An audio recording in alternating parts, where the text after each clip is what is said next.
نماز اشراق پڑھنا۔ رسول صلی اللہ علیہ وآلہ وسلم نے فرمایا، جو شخص نماز فجر باجماعت ادا کرے پھر اپنی جگہ پر بیٹھ کر اللہ تعالیٰ کا ذکر کرتا رہے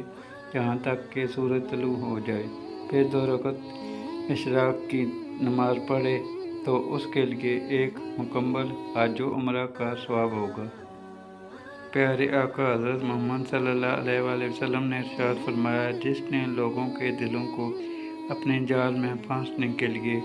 عمدہ گفتگو سیکھی، اللہ تعالیٰ قیامت کے دن نہ اس کی فرض عبادت قبول فرمائے گا اور نہ ہی نفل۔ حدیث نبوی صلی اللہ علیہ وآلہ وسلم۔ حضرت عبداللہ بن مسعود رضی اللہ تعالیٰ عنہ کہتے ہیں کہ رسول صلی اللہ علیہ وآلہ وسلم نے فرمایا، حج اور عمرہ ایک کے بعد دوسرے کو ادا کرو، اس لیے کہ یہ دونوں فقر اور گناہوں کو اس طرح مٹا دیتے ہیں